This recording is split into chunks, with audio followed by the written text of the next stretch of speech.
much of a surprise for people, because Well, I think yeah. it's been pretty tough. I know.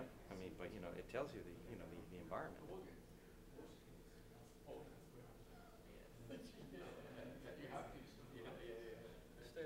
I have been emailing back and forth with David and Lauren and just because we got the revised specs and they still have some questions on it. So Omar, what, sit down face to face, talk about just iron out. Because the other word that it's coming towards the end of the week, and then when I see Lauren had sent some dates. I think one day was Monday. Monday, he said, Wednesday I couldn't be. Then she said the week after that, I think that's 2 days. So I sent her an email yesterday. Monday. Said I would see you next time. That way,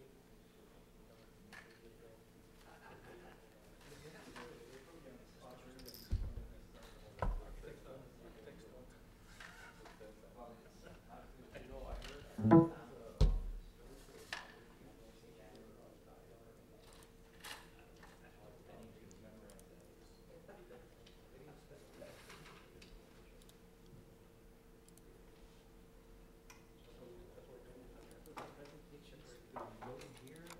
Sure, if you want to. Are they PowerPoints? Because I've got.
dependent on it, it's okay.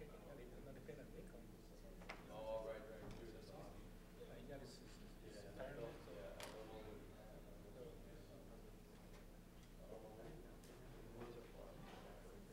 that's a.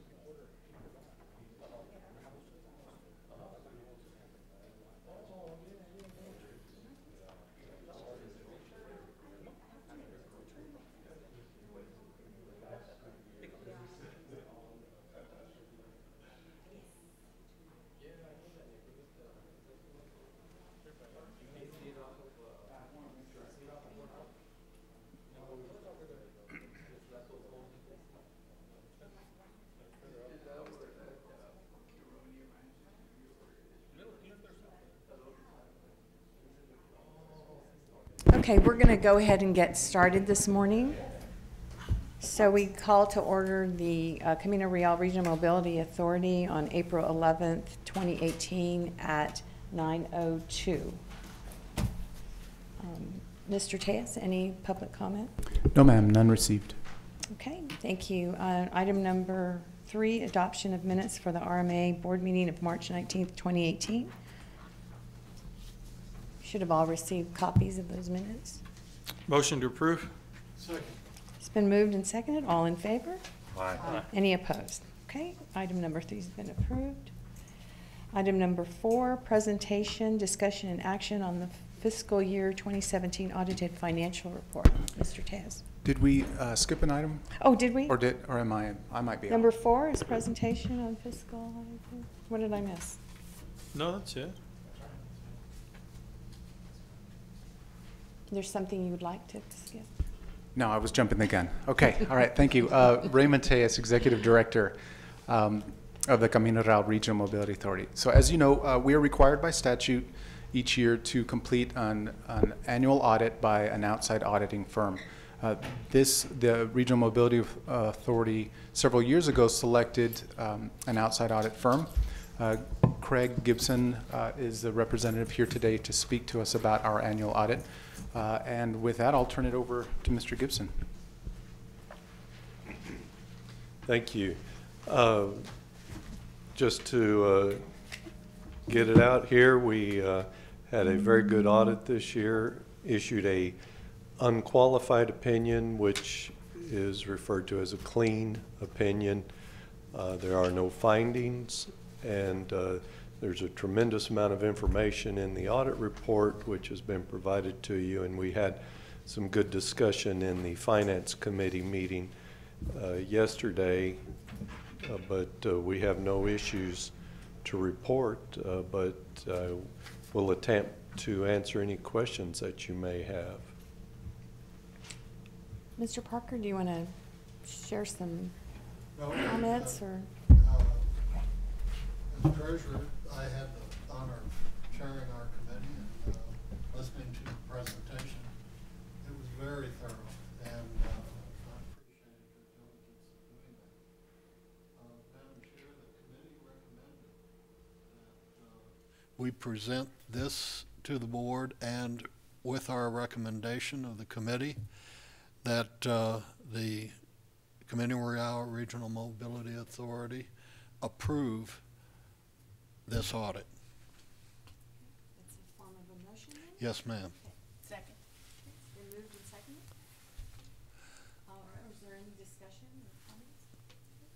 If I may, I might like to make a comment. As many of you know, I'm relatively new on this board, and the extent and the scope, the detail, and the understandability of a very complex set of financial transactions that go on in the conduct of business for the authority. Number one, I want to commend you guys for the outstanding manner and way you put this report together. Thank you. And how clear it was after many hours of study, but still clear. Jokingly, I said it would have been neat if you could color code all the threads so you could follow them through the 45 pages of the report. But also, I would like to commend our staff, Raymond, our staff of one, and all the people that he works with on the outstanding job that they have done in the past, as is reflected in that report. And like I say, well done. Thank you. We have a motion and a second. All in favor? Aye. Any opposed? Okay, so item number. Thank you very much. Thank you, Mr. Goodson. We appreciate your staff and all their work. And again, to our staff, we thank you. It's been another year of a great audit, so thank you. In a complicated. Good job. Thank you all very much. Okay, we're on to item number 5, presentation, discussion, and action on the Northeast Parkway project and the project sponsor for such project. Before we hear from Mr. Tejas and Mr. Sanchez and Mr. Calvo regarding the Northeast Parkway, I wanted to remind everyone that in April last year, this board approved a resolution directing Mr. Tejas to work with TxDOT on developing available options for the development of the Northeast Parkway. Since that time, there's been much work done by many entities and individuals. Our executive director and a few of our board members have been assisting in a somewhat informal manner on this project. So I'd like to thank them for the time they took to help explore options and get us to this point. So today, we're going to get an update on the information that has been gathered so far. Since I, as well as most of the other board members, have not been updated on this matter, and I believe it is important that the board be well informed and understand the significance of being a project sponsor before we take any action to move forward as a project sponsor. I think it's important that we're hearing today what's going on, but I'm also asking that the board take this in 2 steps. We have Mr. Tejas, because we're going to have some more details today, I'd like to have us to also direct today for Mr. Tejas to prepare a presentation for next month's meeting, laying out the role of a sponsor organization, including the key milestones needed to move this project along, and clearly define the role of the executive director, as well as the role of the board members going forward. So at the May board meeting, we'll have information related to the responsibilities of a sponsor organization and the steps required to move the project forward, and then we will be ready to make an informed decision regarding being a sponsor organization. This 2-step process, I have been assured, will not impact the project timeline negatively in any way. So because I believe that we need to be better educated and have all the information needed, we will move this from again, a somewhat informal process to a more formal process. We can't let this get ahead of itself. Since serving on the board for the last 10 years, it's been my experience that we have been able to really successfully complete complicated and complex projects because we've respected and followed a proven process and structure. It's important for the RMA and our board to continue to work together and represent itself in a cohesive manner. To begin with this, this is a complex project, as we all know, because it's a two-state project with New Mexico and Texas. And we want to get this right. So again, let's take this in a two-step process. So with that being said, Mr. Tejas, do you want to start us off? Certainly. Raymond Tejas again. Today we have with us two individuals that are going to help walk us through this project in terms of updates. So the first individual will be Eduardo Calvo. He is a representative of the HNTB consultant firm. He works specifically for TxDOT on this particular project, and he's going to brief us on the project generally. As you may recall, this project really consists of Texas components and New Mexico components. So I've asked Mr. Calvo to speak to both of those components. Once he's done, and really talking about, again, the comprehensive program itself, then Mr. Gus Sanchez is also here. I saw him walking in, and he's going to speak to the status of the Texas side of the project. And the reason I say that is that TxDOT has a project for which they are running the Texas side of this program through environmental. So we're asking him for an update. So with that, I'll ask Mr. Calvo to brief us on the program first. Thank you, Mr. Tejas. Good morning, Eduardo Calvo with HNTV, Madam Chair, board members. So yeah, like Raymond described, the Northeast Parkway, that's what the project name began with, is a bi-state project. It has a Texas element and a New Mexico element as well. TxDOT, starting back in, what was it, October, November of last year, engaged the services of HNTB. So we are helping TxDOT really move the project forward. And one of the things that was very important for TxDOT and for the group that is pushing this project as well, supporting the project, was really to create an identity for the project, so that Northeast Parkway is really associated with the Texas part, but this is truly a bi-state project. So that's the reason why you see in this presentation the name that was selected for the overall project is the Borderland Expressway. So in recent, let's say maybe 18 months ago, this coalition was formed informally, but it's really the key stakeholders behind this coalition is the Texas Department of Transportation, New Mexico Department of Transportation, and I see Harold Love here from New Mexico DOT as well in the audience. Important stakeholders will be the City of El Paso, the Public Service Board, the Board of El Paso Water Utilities, since they own most of the land where the project is proposed to go in Northeast El Paso. The Camino Real RMA, of course, the El Paso MPO, and certainly the military installations both in Texas and New Mexico that really support this project and see tremendous benefits to them as far as connectivity and all that. So let me talk about, identify what the project is. So in this map, you see in blue that the project starts in New Mexico going from west to east. It really begins at the intersection of I-10 and New Mexico 404 in Anthony, New Mexico. And it goes along the existing alignment of New Mexico 404, which is called the Anthony Gap as well. It goes east through the gap. It connects to New Mexico 213 and then goes south to the New Mexico-Texas border. That really is the New Mexico segment. And then once you cross into Texas, it really is new alignment. It's a new facility that goes, as you see, in a southeastern direction, crosses several streets, including US 54, which is a major freeway, and then ultimately connects to Loop 375, the Purple Heart segment in El Paso. So the Texas portion is new location, so that would be a completely new facility.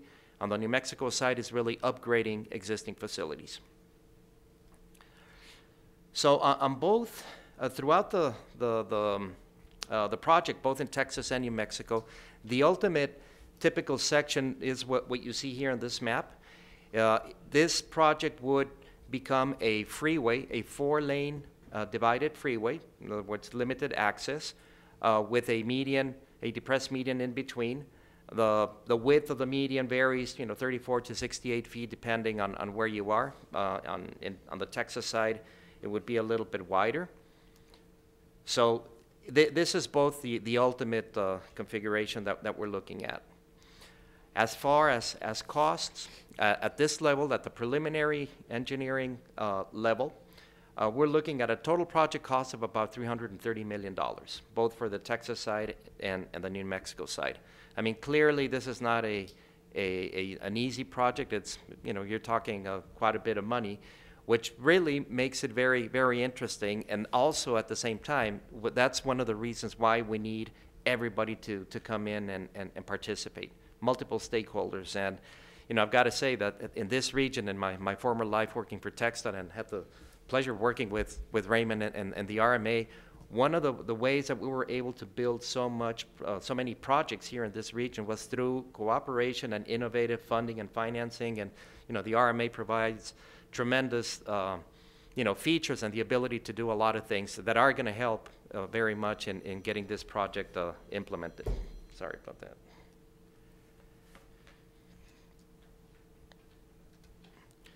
So, talk about funding. So this is an illustration of what we see is going to be needed as far as funding to get the project done.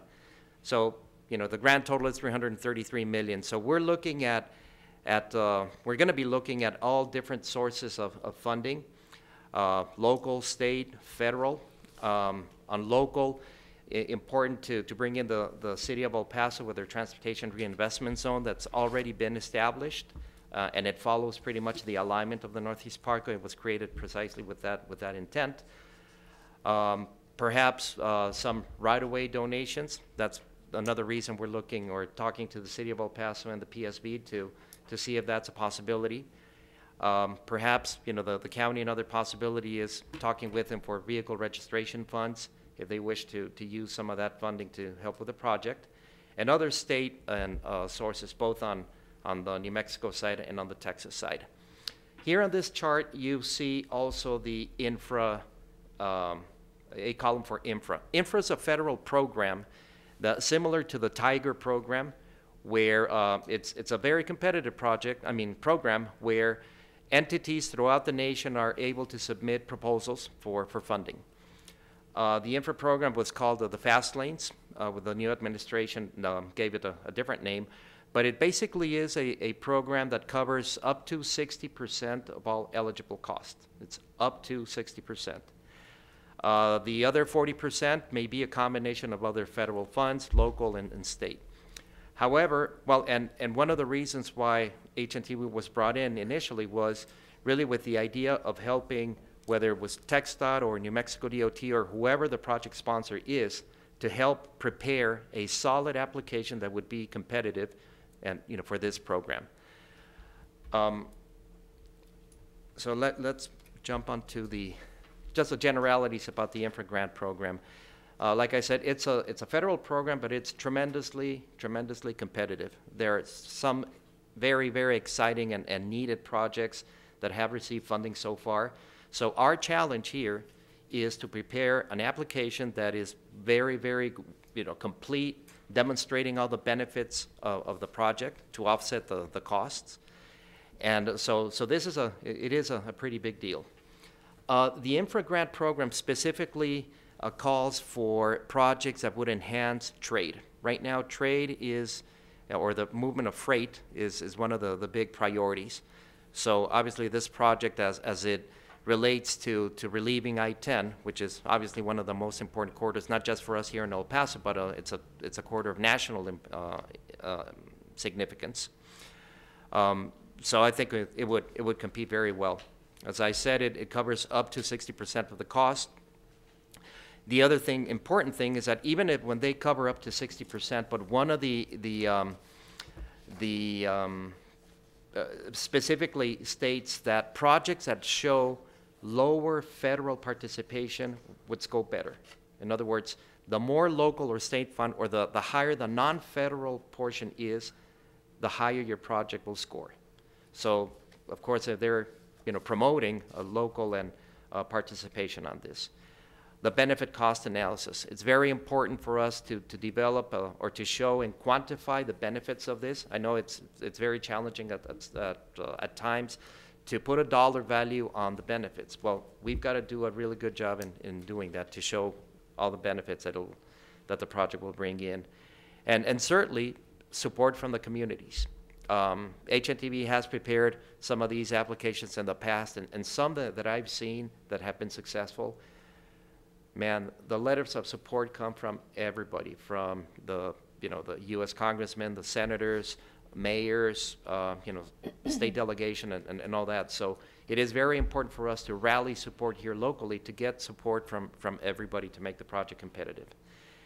And then, of course, because it's being a bi-state project, getting or determining who the project sponsor is for this application is also very important. To me, it's very exciting to have the RMA as a potential project sponsor because of its ability to work not just within the state of Texas, but also within New Mexico. So it would be very exciting to have that. So as far as the next steps to complete the application, you see that in this chart. So the deadline, the notice of funding opportunity hasn't come out yet, but we are anticipating that this cycle will follow the same as last year. So we're anticipating that the application is going to be due in November. So working backwards and looking at all the different steps that we need to take, we've got to move pretty quickly, and it's one of the reasons why we're here to present this to the board. Well, you see that basically in the month of April and May, we've got to do a lot of homework.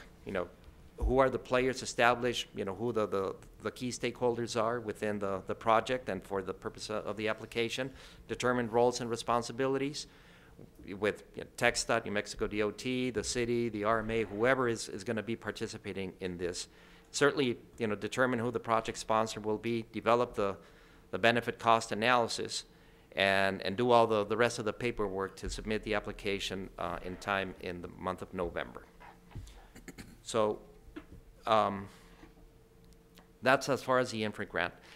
We also added in this map, and it's something that we've discussed here with some of the committee members, that the Borderland Expressway is, we're looking at it hopefully as just the first phase of a bigger project that is going to have a bigger impact to the region.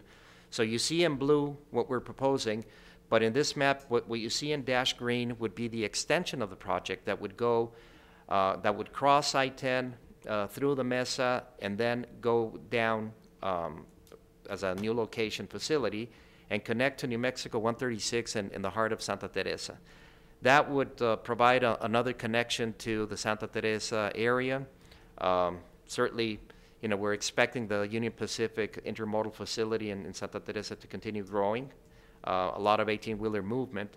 So that would be it would complete a loop that would go around and provide better connectivity and accessibility.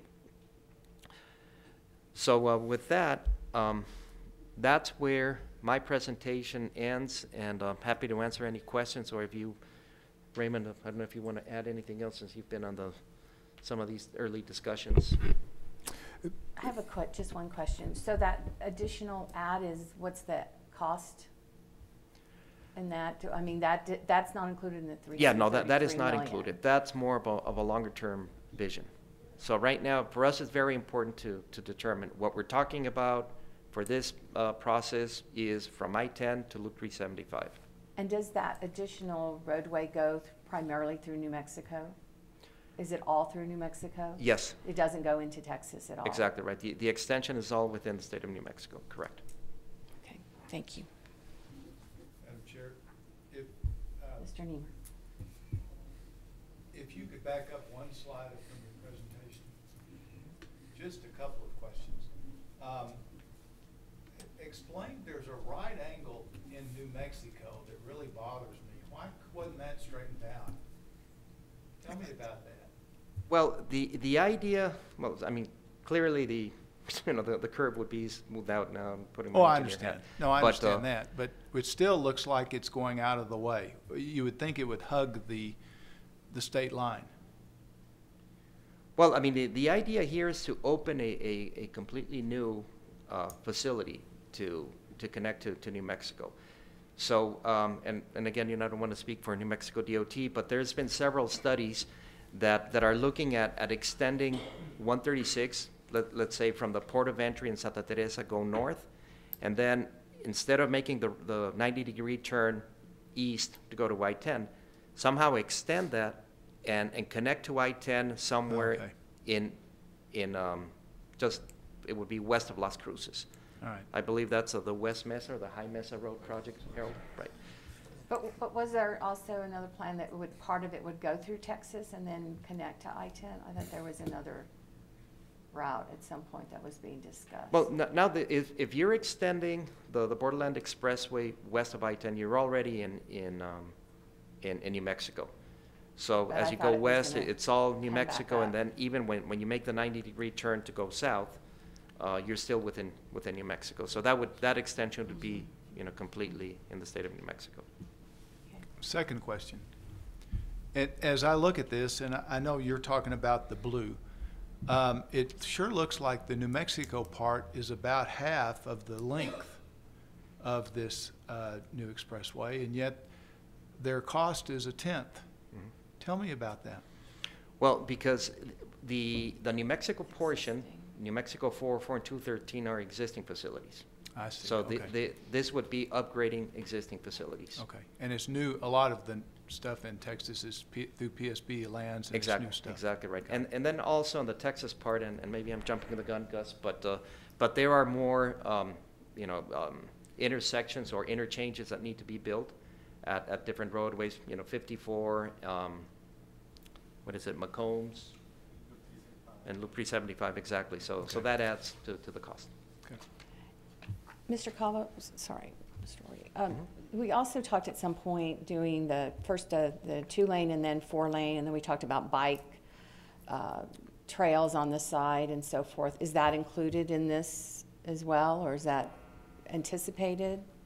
Well, Because I know, if you recall, we talked about maybe originally doing just the 2, and with the thought process that maybe it could expand and would be at less cost, but then we talked about bike lanes. absolutely.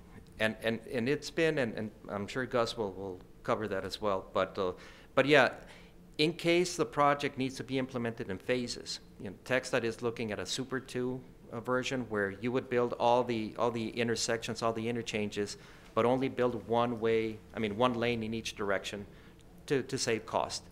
And also the New Mexico DOT, as part of the studies that they performed on New Mexico 404 in terms of upgrading it, one of the scenarios that they were contemplating, not considering, the Borderland Expressway, would be to upgrade what they have into a more of a Super 2. So you would have Super 2 in Texas, Super 2 in New Mexico, but you still have some limitations in terms of operations. You're still going to be stuck behind a slow-moving truck. There will be passing opportunities. There's safety issues. Yeah, obviously. exactly right. It's not the same thing as having a full, Right. 4-lane section, nonstop, freeway style. And so that was more of a I guess a strategy decision that was made by the group too. If we're going to be looking at, let's go for the ultimate. We could apply for the Super 2, but the benefits really are going to be, once we have the ultimate section implemented. So let's think big. That was the direction. Thank you. Mr. Wardy? Chair, Go ahead, think- Mr. Parker. go ahead. I just want to clarify, look, we've been invited, a number of us volunteered just to help in the process, not as RMA members, but as volunteers, and because we're not really a committee.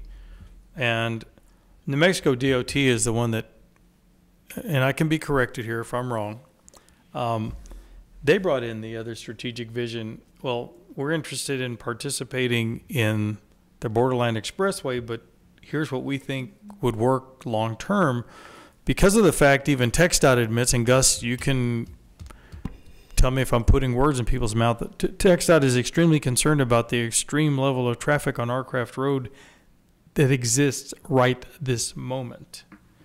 And when Arcraft was built on the Texas side, we ended up with, there was a shortage of funds, so we don't have grade crossings there. We ended up with stoplights, and you've got a lot of heavy trucks, and that's not a good combination.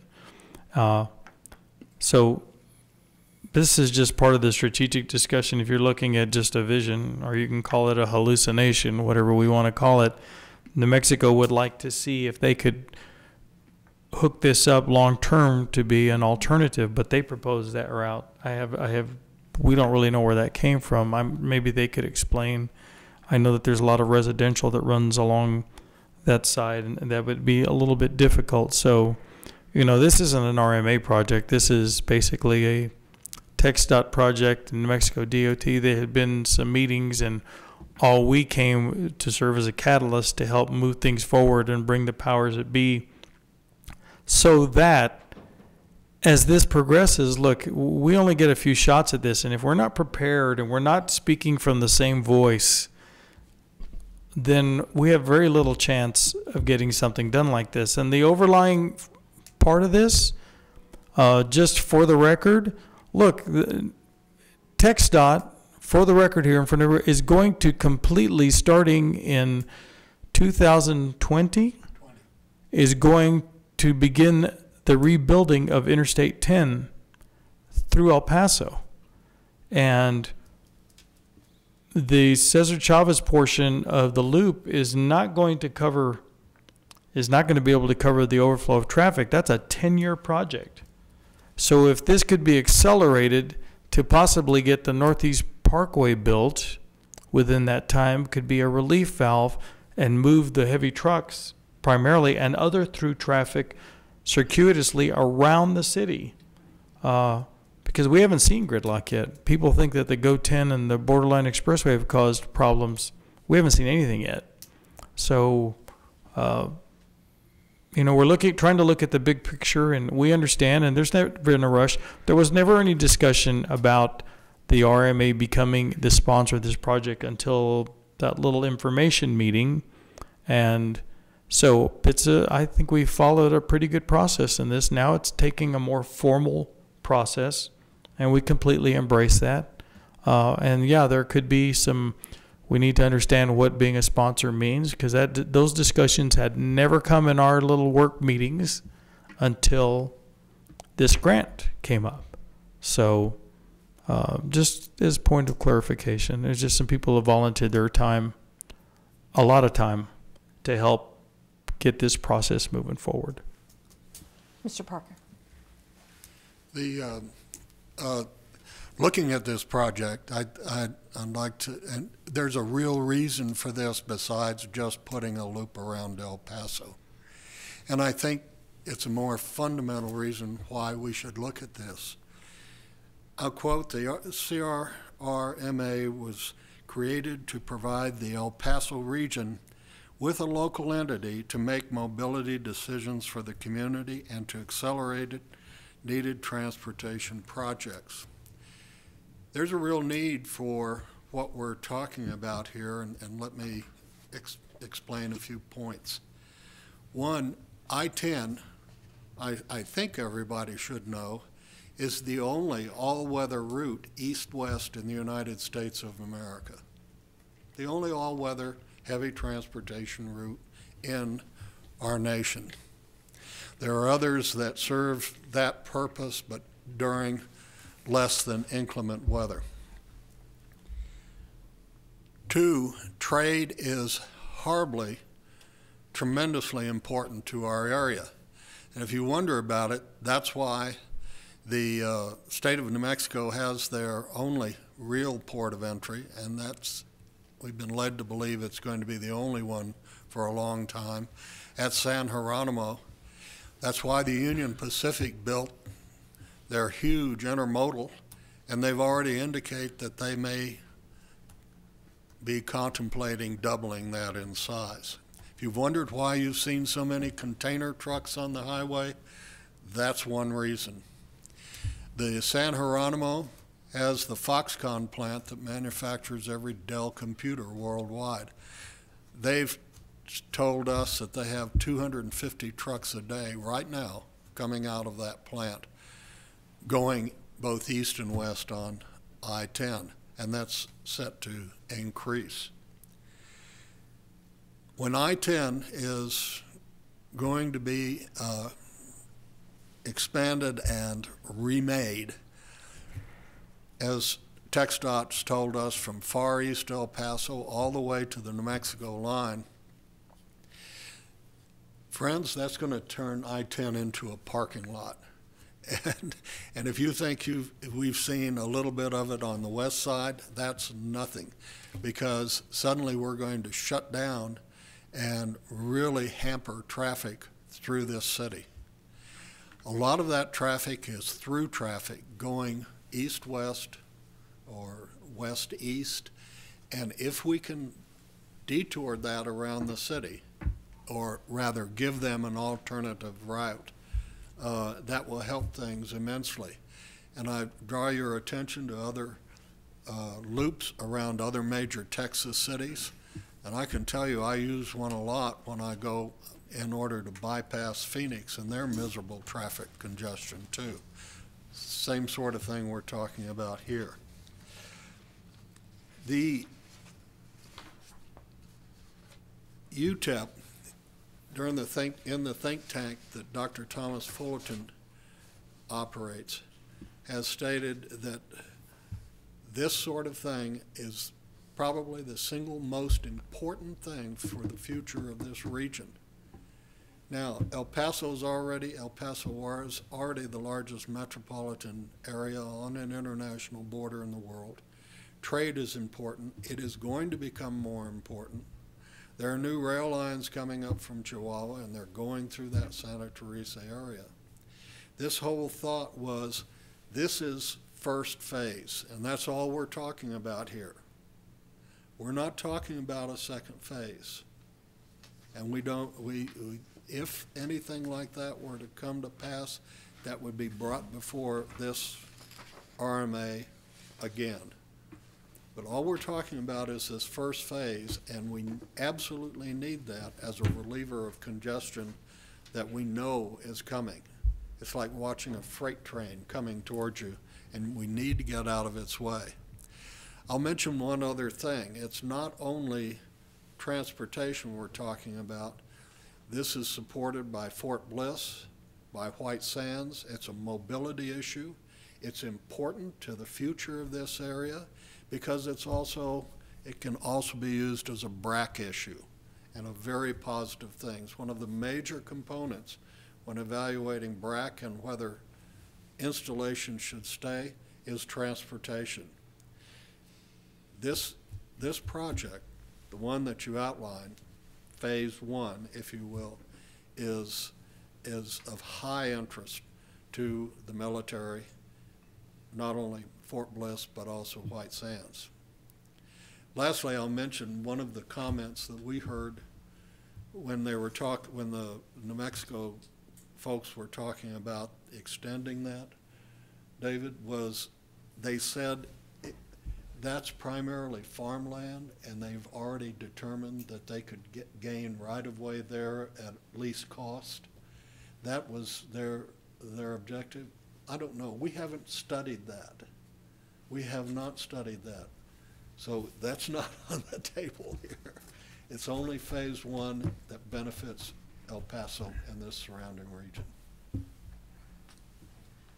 Okay, any other comments? Mr. Smith? I'm just going to piggyback on the comments about the military. Along with Tom Thomas, the civilian aide to the Secretary of the Army, I became involved at his request to help put together community support to get this project done. And it's been on the books for a long time, ever since the comprehensive mobility plan. It's been on there a while. And so working from the perspective with my connection to my past to the military, this was deemed as very, very important, yet so far out on the horizon because of funding issues and using the TxDOT model, that there didn't look like you could get there from here with the cash in hand and all the different things that had to be done with money. And so Mr. Thomas was very persistent in helping to put together an effort to bring the military on board to help with the federal funding side of things. And so way back, he hosted a meeting way back in November of 2016, which brought all the players, many people in this room, together in a meeting and an information meeting, putting out the real great importance of this to the military, but also of equal or more importance were the items that were brought out in conversation here about the importance to our region, our community, and traffic and freight, and our standing within the international freight community. So I just wanted to say that part. Tom Thomas couldn't be here today. He's very interested in this, is willing to carry the ball through the obtaining whatever support is needed from the military and the federal side, and committed his support to helping make this happen. Thank you. Thank you, Mr. Smith. Thank you for all your comments. So, Mr. Tejas, are you?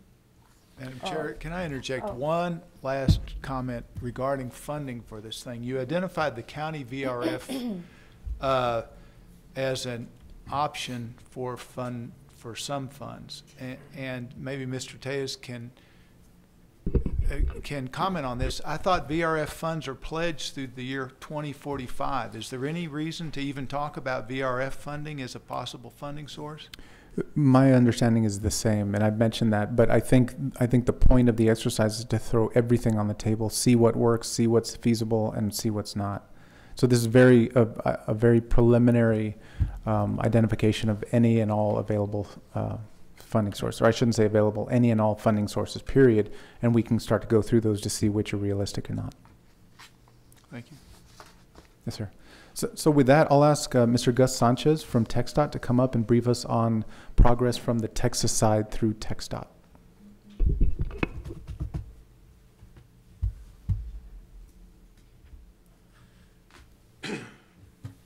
Good morning, Board. My name is Gus Sanchez. I work for the Texas Department of Transportation, and I'm here to give you an update on the Northeast Parkway. I believe I was here a couple of years ago, and doing we're still working on the environmental, but let me go through the presentation. There's the purpose and need for the project. It's a regional system connectivity, improve mobility.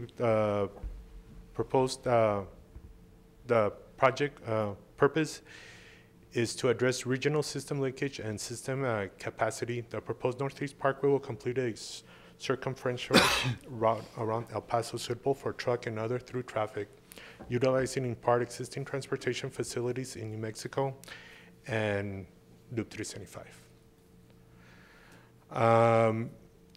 The Texas portion that we're looking at, Northeast Parkway, it's going to start around the Run and Gun Club and kind of continue in northwest direction, crossing Railroad Dyer, US 54, and ending right now just south of the state line.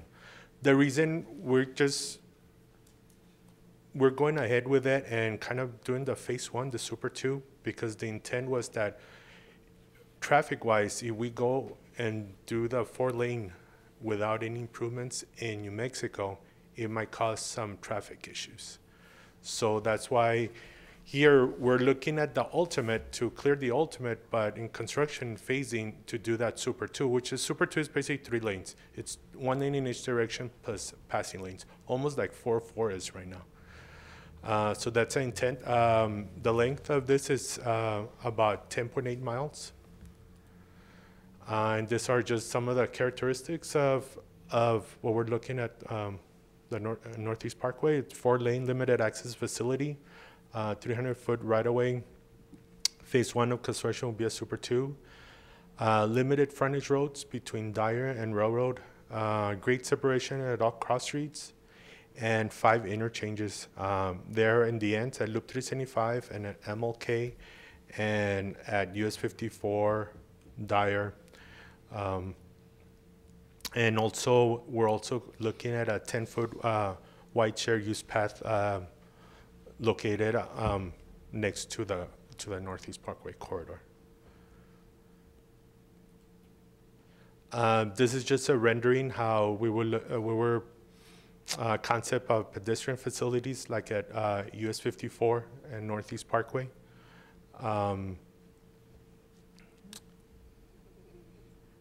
And this other slide, the reason we're looking at frontage roads in this area is because the railroad and Dyer are really close together, and just doing an interchange on either one or the other one really didn't make sense. So here, basically, if you're on railroad, you would get on the frontage road, cross Dyer, then get on Northeast Parkway. If you're on Northeast Parkway, you can exit and either go on Dyer or go straight and get on railroad. So that's why this is the only place where we're saying that we need frontage roads. This is another conceptual view of Northeast Parkway approaching Martin Luther King. And having, we didn't want to interrupt traffic on Martin Luther, on MLK, so we're proposing a bridge on MLK, and the people that want to exit and get on the Northeast Parkway would basically have an exit and move freely to the Northeast Parkway. Traffic projections, this is what we're anticipating, about 11,000 daily vehicles per day during the Super 2 and the Ultimate, about 22,000. This is a free flow and stuff, but earlier it was said that TxDOT is planning to reconstruct and improve I-10. So when that corridor basically closes, there's going to be a lot more traffic that needs to go somewhere, or else they're going to be stuck in I-10. And these numbers do not include if I-10 is closed. So just wanted to bring that up. Mr. Sanchez, is this the traffic study? We haven't done a traffic study on this. Correct. Is that correct? We're still in the process. This is the projections that we're looking for. And But the traffic study hasn't been done. Correct. We're anticipating that from Jacobs and Summer. Because I mean, it can't move forward unless it, and then, so what is the? Yes, actually, it was the traffic projections that we were waiting for a long time. Now that we got that, we can push forward with the other environmental, because that helps us with noise, doing a noise analysis, and other air quality, other air analysis that we have to do. But getting this traffic projections, which we literally got like a month ago, that is enabling us to move forward right now with environmental. So is there a threshold that has to be met in order for the approval of this Northeast Parkway? I mean, is there a, in other words, it has to meet a certain level of traffic in order for it to move forward? No, traffic, it's only one of the elements that can justify a roadway, but there's also other connectivity, mobility. There's other reasons that and that doesn't happen in the traffic study? How does, no, the how does that get determined? The traffic, it's through the environmental document. The study itself is just looking at what we call level of service. We get, if so many cars go through every intersection, we can tell through a level of service A, B, C, or D. A is really good. D, E, F is gridlock. And that's how we rate the congestion during the roadway. And so is Jacobs also going to incorporate the anticipation of the shutdown of I-10 in their traffic study? Is that something that they can, because the number doesn't look very large to me. I mean, I don't see that it's, 50,000 vehicles. It's we have 10, not looked at, because we our traffic study and the environmental and the projections really, we can look at that, but we really,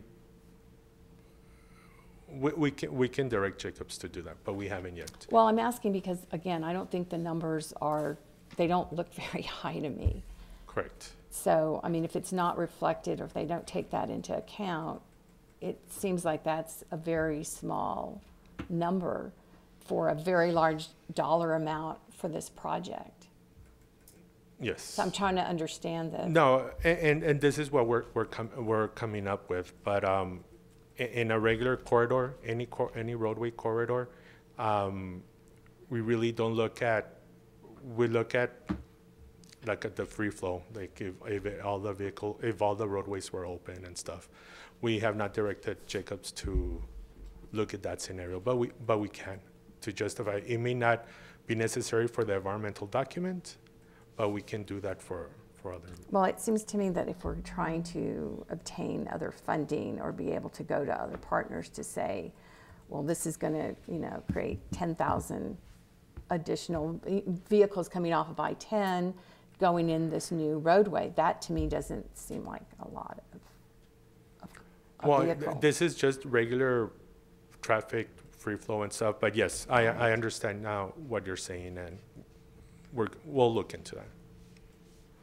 And all this has been happening really quick. We're looking at the environmental and going through that, and all this other stuff with the Borderland Expressway has been coming up, and we have a chance to look at the whole corridor. So we're moving forward. This is just happening kind of quick, even though we have like a November deadline. Mr. Smith? Eduardo,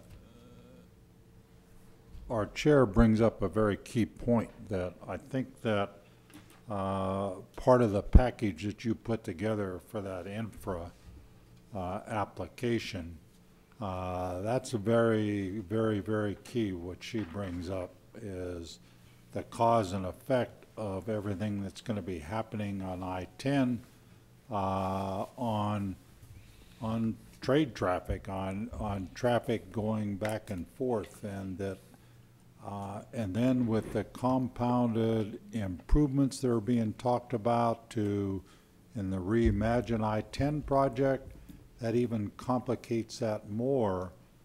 So I think those figures, some kind of an analysis of those figures in your report would carry a lot of weight. That's a very, very key point she brought up.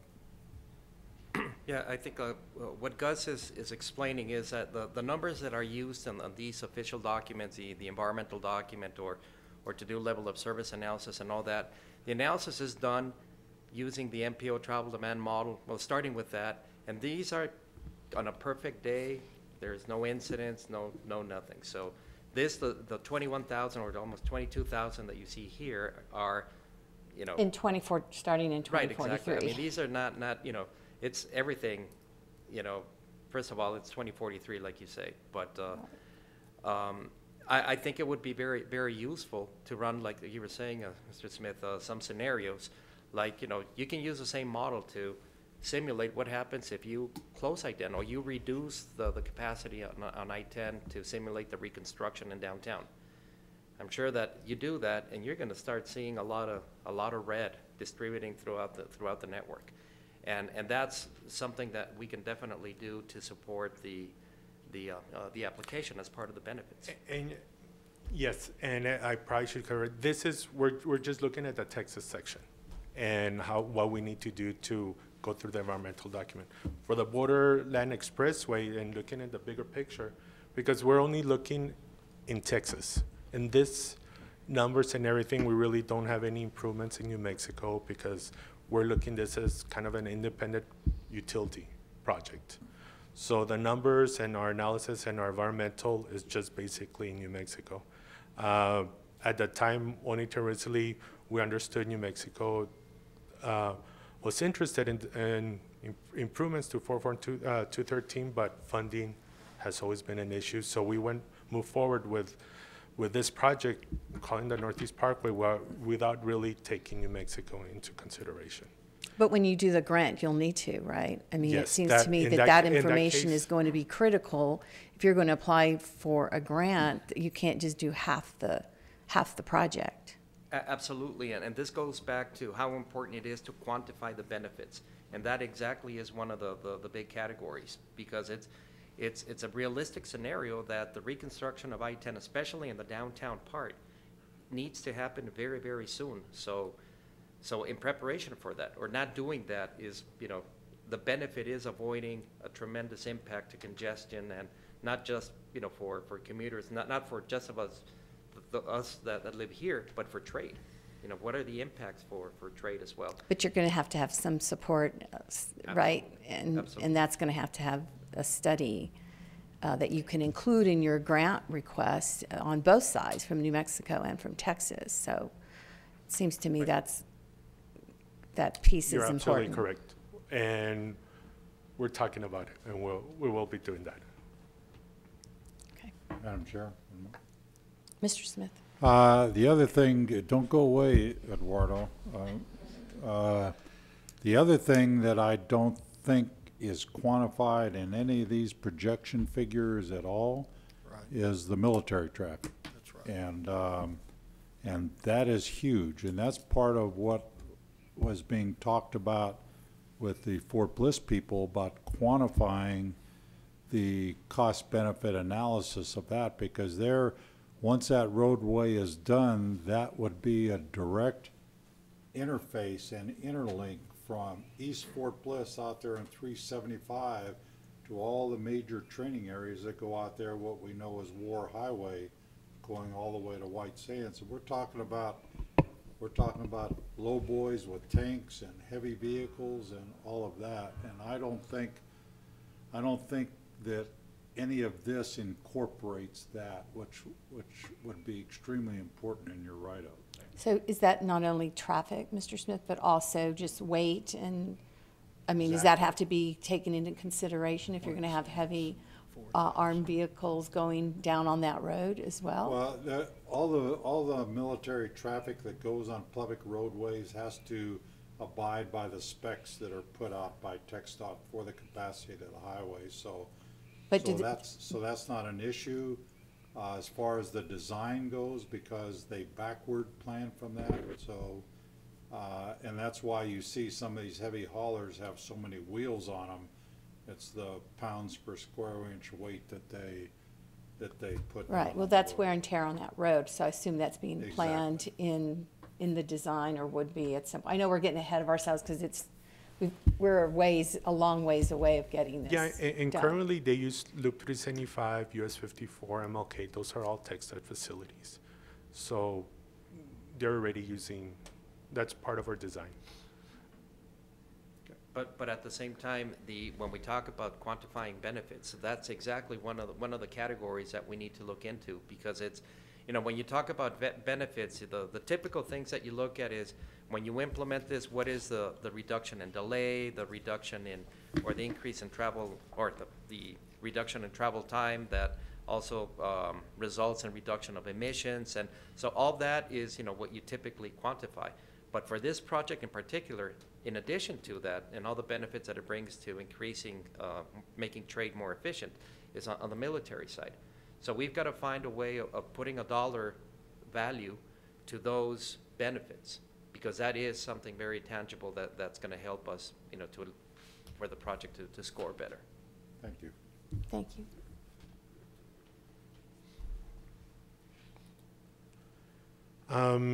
Just an update on the schematic layout. It was approved back in 2007, the alignment, but what we had to do some modifications there at Loop 375 at Fort Bliss through the environmental. We had to avoid some archaeological areas in Fort Bliss, so it was kind of tweaked, the alignment there, the connection at Loop 375, and we were able to do that, and it was satisfactory for Fort Bliss. So as far as Fort Bliss, we were able to avoid their sensitive areas. And then also we just had to update the schematic itself, since it was approved about 10 years ago. We have different specs now. And basically the alignment didn't change, or the impact. It's only some just some different specs, but everything is basically the same as it is right now.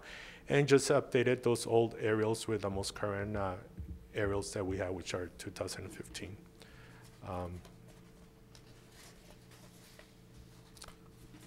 And the environmental, this calls for an environmental assessment in EA. Right now, Jacobs is doing all these reports. Some of them have been completed and they're in the process. Jacobs expects to submit this to TxDOT late summer or fall of this year. Here for phase 1 for the Super 2, here's the cost. 263 million to do the Super 2. During that time, we would have to accrue the right-of-way cost and utility adjustments.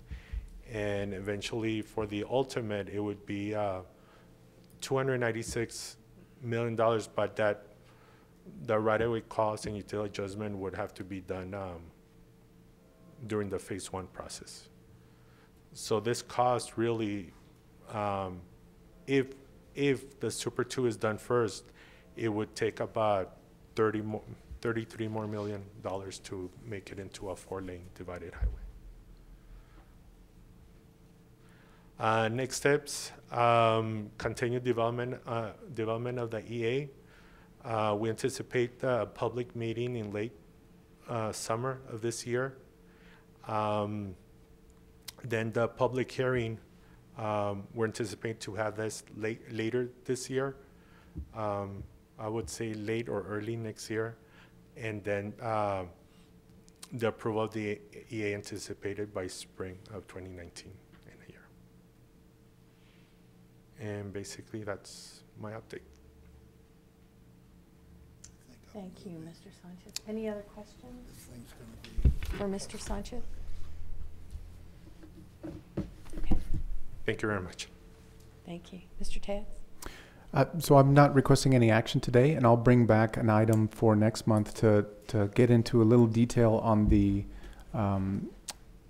sponsor for a project, maybe define it, provide some examples, some identified tasks, and that sort of thing. So I'll bring that back to the board. And you'll kind of put something in a structure for us, so we really know before we make a decision what that really means, because we've only done this, I think, one time before as a sponsor organization. Right. Is that and correct? Very minimally with Metropia and the bike share program. Right. But yes, I can do that. Okay. Thank you. Mr. Wardy? I would respectfully request that we have the information before the meeting, significantly before the meeting, so we have the time to digest it and make some suggestions and visit with other entities. Sure. Okay, on this. And the idea of the sponsorship came just from that informal meeting with the city, because the city thinks that the RMA, that's what it was chartered to do, and needs to be the coordinating body for a major project like this, and could be the first of many to come. Well, I would ask too that Raymond, that we do this in a maybe more formal way, Mr. Wardy, because I think what we want to avoid is to have these meetings without our executive director in there. I don't want to have side meetings. I think having meetings, because last week's meeting was a little bit, it wasn't just the city. We had a lot of people in that meeting. That was, to me, a little bit more formal than informal, because you had really all your stakeholders in there. And I want to just make sure that we don't go forward with those types of meetings until it comes back to the RMA and we really know the structure that we ought to be working in the future. I can develop something for the board as well. Thank you. Certainly. Okay, so we will move on to item number 6, discussion and action on board resolutions authorizing the executive director to execute the following instruments as they relate to the Wynn Road project. A, amendment number 2 to the interlocal agreement for the development of Wynn Road in the city of El Paso for certain right-of-way acquisition services. B, work authorization number 28.2 with Atkins North America for certain right-of-way acquisition services. And C, Local Transportation Project Advanced Funding Agreement with the Texas Department of Transportation for construction funding. Mr. Tejas. Thank you. So as read into the record, we have 3 items for you related to the Wynn Road project. As you recall, we are assisting the city of El Paso with this particular project. Initially, we were brought on to complete the design activities necessary. The next phase will be certain right-of-way acquisitions. There's actually one landowner in the area, one private landowner in the area, and then there are public landowners in the area. Utility, water utility in particular. Water utility. Is it the water utility or is it the water district? The water utility, yes. Thank you. So the city of El Paso retained the responsibility for acquiring the right-of-way from the public utility, and they asked us to handle certain right-of-way acquisition services related to the private property owner. So as what you see under items A and B, first A, there is the amendment to the interlocal that we have with the city of El Paso for Wynn Road, where they authorize us to do those certain right-of-way acquisition services and also provide the funding for that. And then under B is the work authorization that the RMA has with Atkins as the general engineering consultant to actually complete those services. So that's items 6A and B. 6C then is related to the construction phase. So once we move to construction, the funding for the construction side, which is my understanding is inclusive of the construction activities. So that's the construction contractor as well as the construction manager, and we would likely utilize our general engineering consultant. Those funds would come out of this local transportation project advance funding agreement that is before you for action. The very next step that you'll see is an item that I'll bring back to you hopefully as soon as next month, which will be another interlocal with the city of El Paso that then authorizes us to begin pursuit of the construction activities, but more importantly provides city funding for the match that's required for the local transportation project advance funding agreement and all of the other funds that are necessary for the project. As you know, this is entirely funded through the federal side, through the local project advance funding agreement, and then the local match and all of the local activities are being funded by the city of El Paso. So you'll see another agreement from me hopefully as soon as May, but as soon as possible in either event. So subject to your questions, that's all I have for you on this item, and I would recommend approval. Can we take all of Yes, them together? Certainly. Okay. Any questions for Mr. Tejas? No? Someone like to make a motion? Move to approve. Thank you. Second. Thank you. It's been moved and seconded. All in favor? Aye. Any opposed? Okay, number 6 has been approved. Item number 7, discussion and action on board resolutions authorizing change orders to the following construction contracts from the 2013 Comprehensive Mobility Plan. A, East Lake Boulevard Phase 2 project, change order number 11 with Jordan Foster Construction for additional cement treated base material. And B, Rojas Drive Improvements project, change order number 4 with Horizon Construction for addition of days and mobilization fees related to unknown utility conflicts identified in the field. Mr. Tess. Yes, ma'am. So as you know, the RMA board has approved authorization for the executive director to execute certain change orders under $100,000. These change orders here, the first one is over that threshold, so it has to come to the board before it's approved.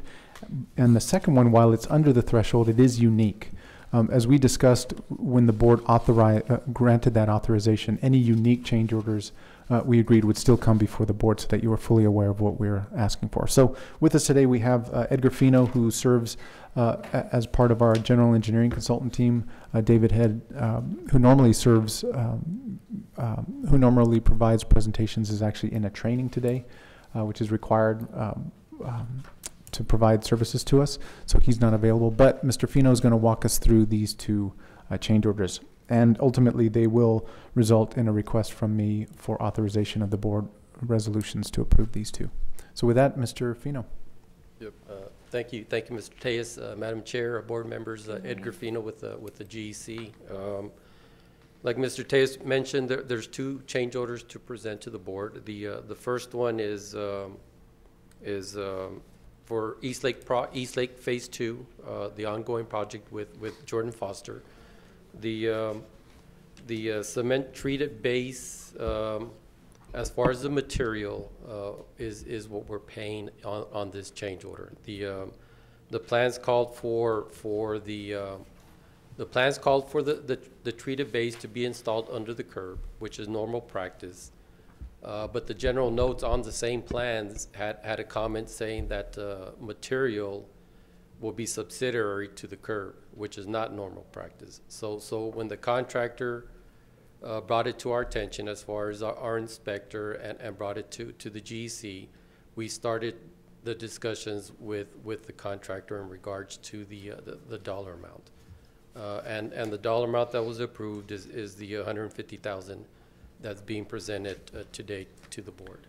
If I could ask IT to bring up the PowerPoint, there we go. Thank you. And here's the limits as far as East Lake Phase 2, the project that's currently under construction. And these are the previous change orders that have been approved through the board. And change order number 11 is the one that's being presented to the board at this time. Are there any questions? Now, I can go over the sequence in regards to how we got to this number. Initially, the contractor submitted his request for $360,000, and For what? I'm sorry. for this change order, the initial request by the contractor was $360,000. So Okay. it's down to $150,000. We held a meeting with the El Paso County, the town of Horizon City, the contractor, and the GEC with the contractor in regards to the reasons why he was requesting, or they're requesting the $360,000 amount. After that meeting, the GEC proposed a counter offer of $90,000. Contractor declined that amount, and they came back with their offer of $180,000. There was a group meeting with the partners as far as Horizon City, El Paso County, the RMA, and the GEC, and there was direction provided to the GEC to counter with $150,000. And that's the dollar amount that the contractor agreed to. Now all the partners agreed to the $150,000 in regards to this dollar amount. Now, the $180,000 included $30,000 profit for the contractor, and they're willing to waive that $30,000, and the $150,000 is material only, as far as the cement treated base that was installed under the curb. For the project length is 3 miles, and there's 4 sections, so that comes out to a total of 12 miles. So they agreed to get paid for material only, and that's what this change order is requesting. Madam Chair. Any questions, Mr. Smith? Talk to me about what's cement treated base? Well, we use regular base as far as what you install underneath the pavement, as far as your embankment, right. Where you fill it in and you compact it to a certain percentage. Well, you can add additives to it. Cement, lime are usually 2 treatments that are included.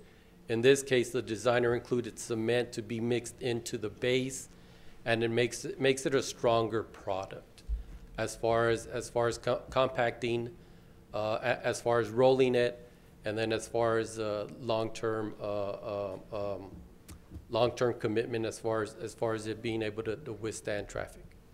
So from the supplier, you mix in dry Portland cement in with the regular base? Yes, sir. Is that correct? Yes, sir. To create a magic potion Yes, sir. that becomes harder and, okay, thank you. Okay, thank you. Do we want to take action on this item, or we can do both of them You together? can take them or together separate? if you'd like. Together, okay. So on item B, Yes, item B, Change order as far four. as the next project is the Rojas project. These are the change orders that have been previously approved by the board. And we're on change order number 4, which includes a utility company, Time Warner Cable, as far as utility conflict. The utilities were shown on the plan by the designer. The contractor did coordinate with the cable company, but the existing fiber was not relocated in a timely manner. So when the contractor got to this area, he couldn't work anymore. As far as the contractor continued working due to the fiber optic cable. So the GC stepped in to coordinate the work between the contractor and Time Warner Cable. Now, on the previous on change order number 3, El Paso County agreed to a payment of $32,000 in regards to paying Time Warner Cable to relocate the existing fiber line that was in conflict of the construction project.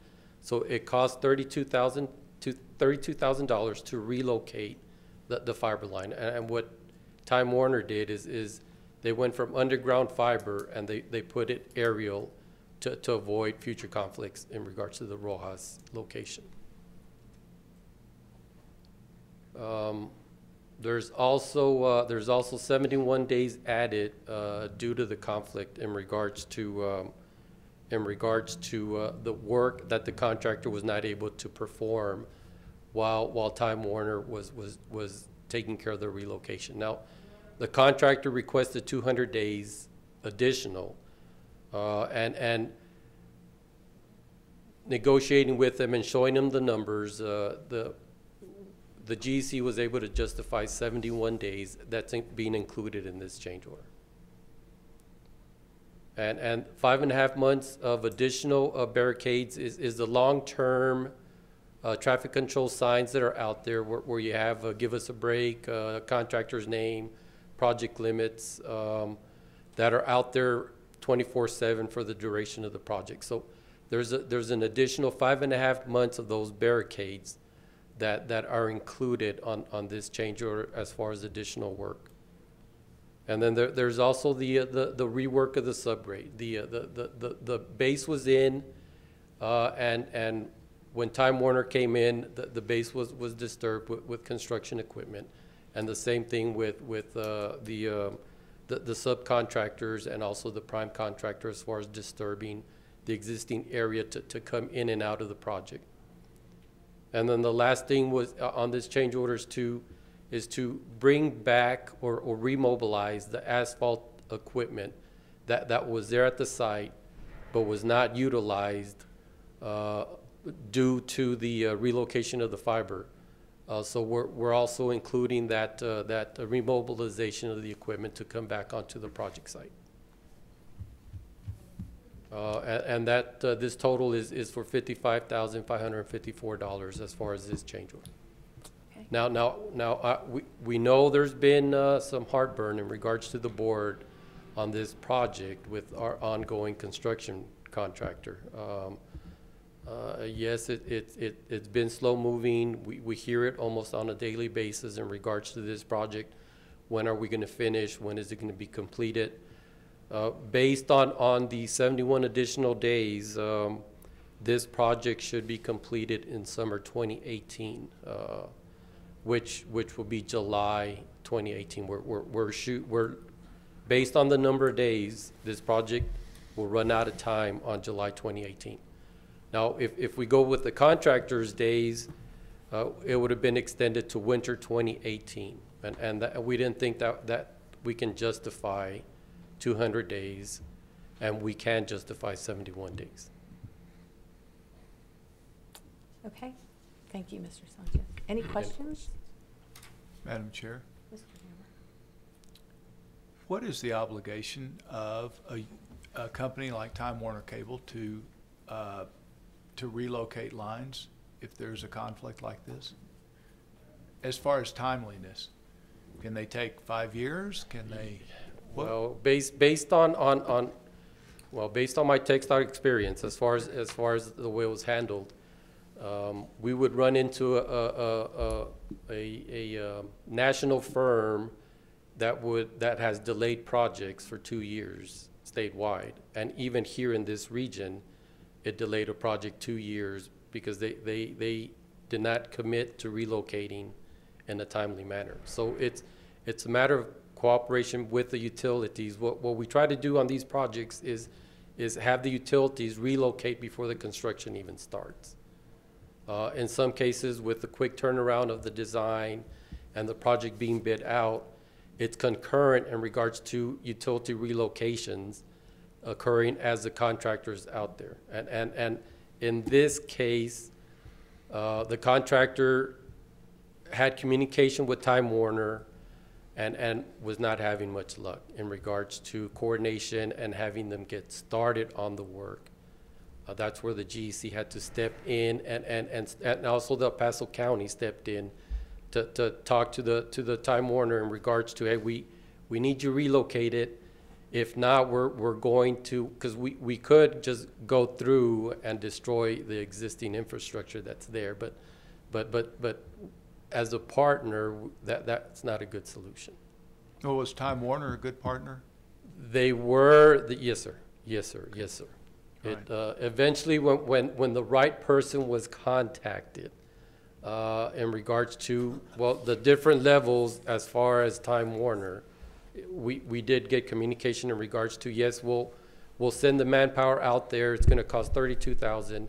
El Paso County paid it, and the line was relocated in a timely manner. So I'm hearing you say the delay was in finding the right person at Time Warner. That's correct, sir. How long was that delay?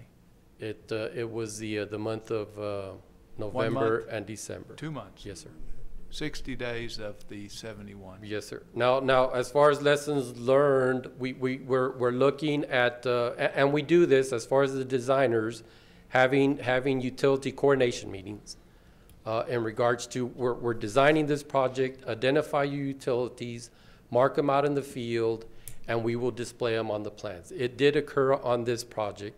The next step that we're looking at is having the GEC having more utility coordination and not just rely solely on the contractor taking care of it. Even though the plans call for it, it's the contractor's responsibility to do this coordination. But based on what we saw here and the delays that have occurred and the dollar amounts that are going to be spent, we feel that we need to step in earlier to assist the contractor. And depending on who the contractor is how difficult these projects can become. I mean, if you have a contractor that has all the connections and knows who to call and makes the correct connection as far as the point of contact, these utility lines are relocated in a timely manner.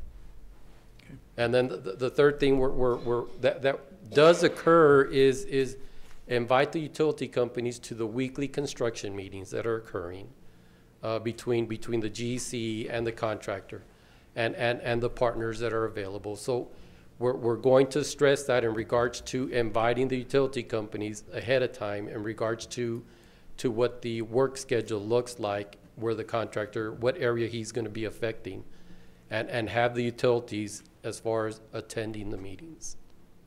And that usually happens on large projects where you're looking at 50 million to 150 million. But here, I mean, this is a $4 million contract, and usually the utility companies are not interested until you're right on top of them, and then they will start reacting. So we're during the construction phase, we're going to work towards having more presence of the utilities. Thank you. Good question. May I have one? So, if I understand correctly, then if they are not cooperating, what other alternative is there for the contractor? Well, for the county, for the other entities that are working this project? Do we just pull out their optic fiber and move forward? That's the final And they're option. stuck with DirecTV? That's correct. That's one of the final options in regards to that, as far as. This is kind of silly.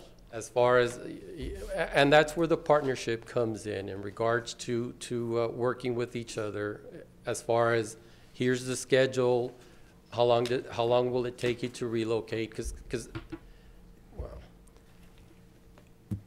some of these utilities, they're not well funded in regards to how they can do these relocations on a timely manner. So some of them, it takes them 6 to 12 months to gear up. In our case, with Time Warner and El Paso County working together, we're able to reduce that to only, 2 months as far as having them relocate.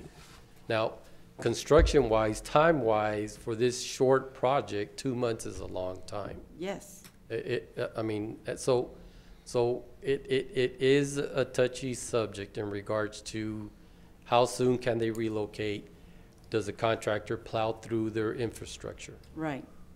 And in our case, we're like, on majority of the projects that I've worked with TxDOT, as far as we would wait and have the contract or the utilities relocate. And I mean, it's not just one utility. I mean, we have, there's dozens of them in regards to just what area you're working on and what roadway you're working on.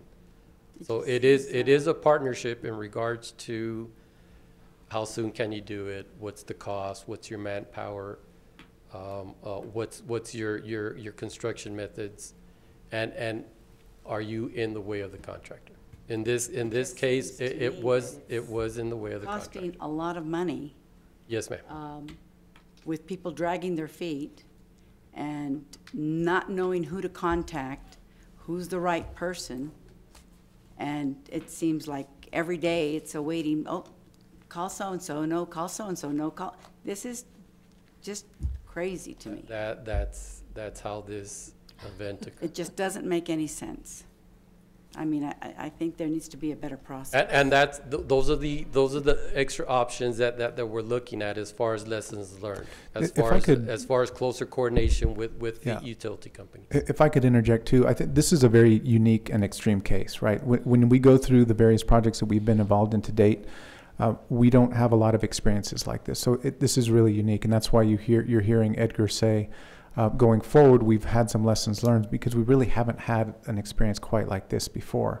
And to touch on Mr. Niemer's question, a lot of the different utilities have different procedures because some have specific franchise agreements with either the city, the county, and telecommunications. In this particular case, all of those franchisees have been rolled up into the state. So there's very little local control with a statewide issued franchise with telecommunications. So that puts us at a bit of a disadvantage with telecommunications in particular. But again, normally we're able to get ahead of this, and as Edgar mentioned, a lot of times utilities are the first things that are resolved before we even come to the project with construction activities.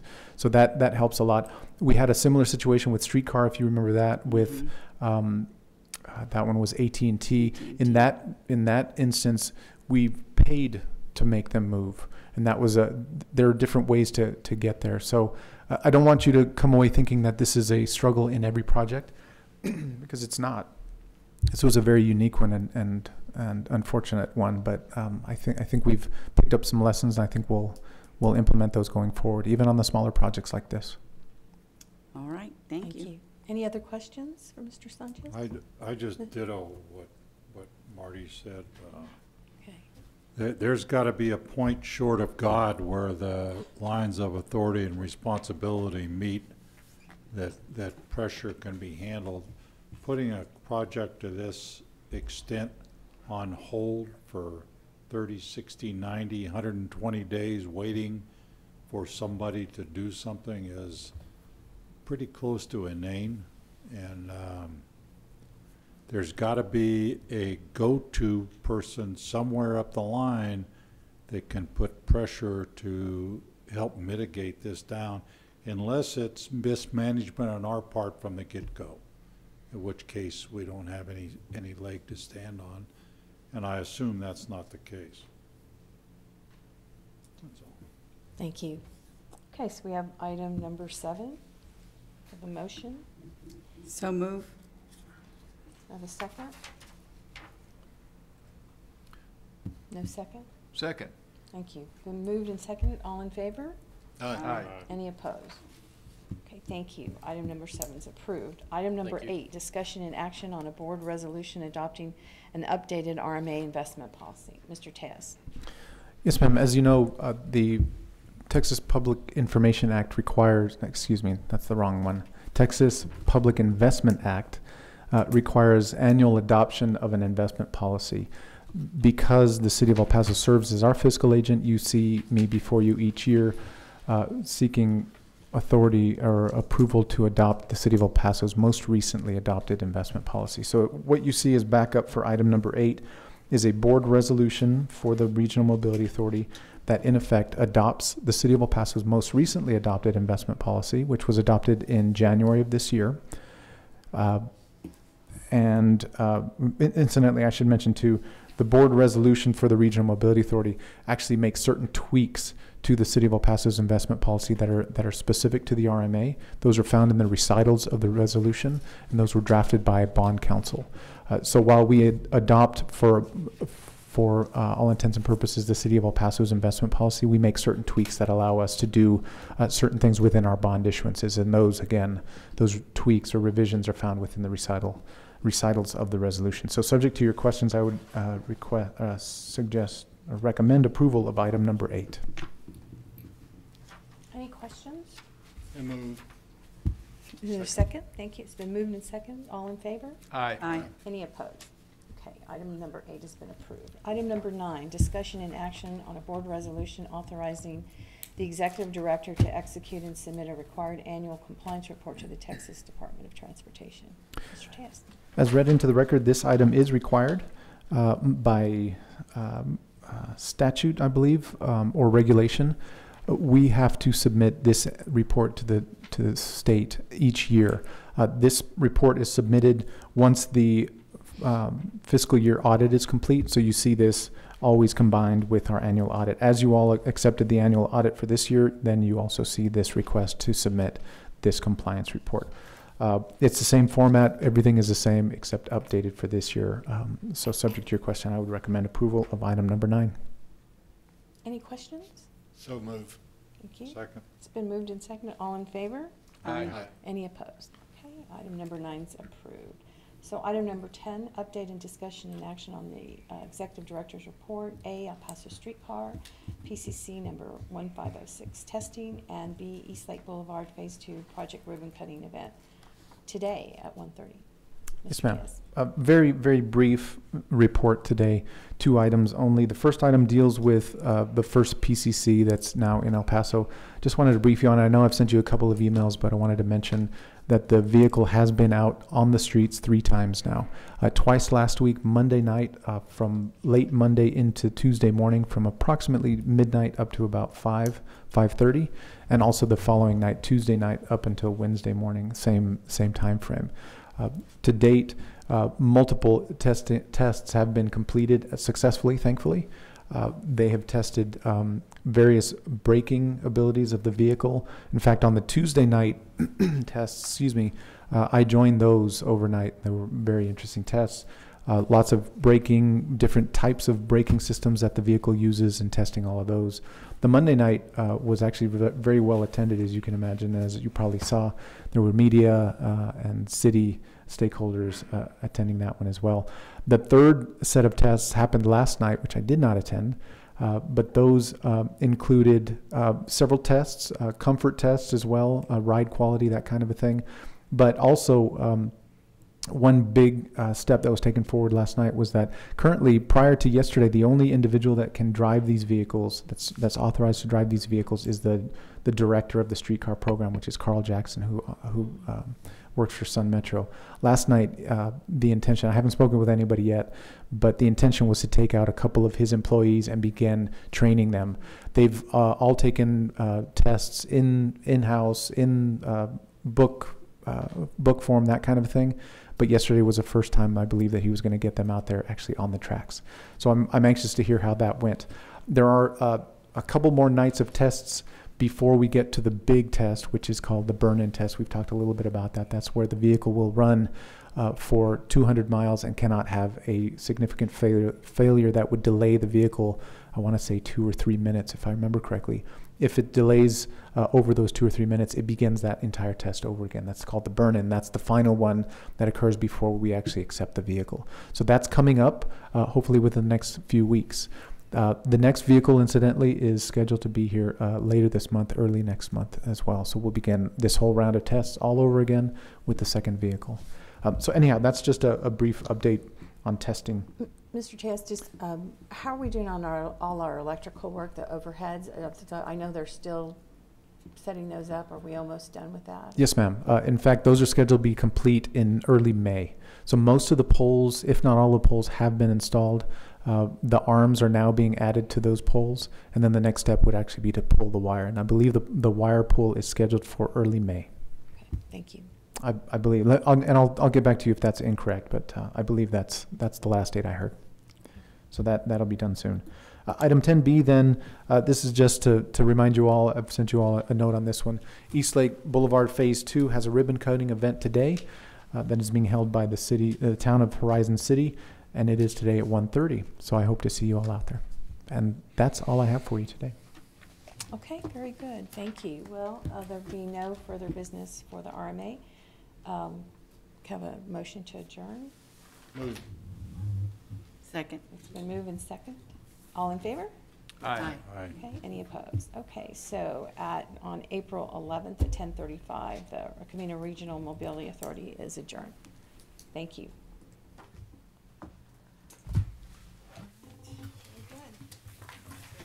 You're a lifesaver.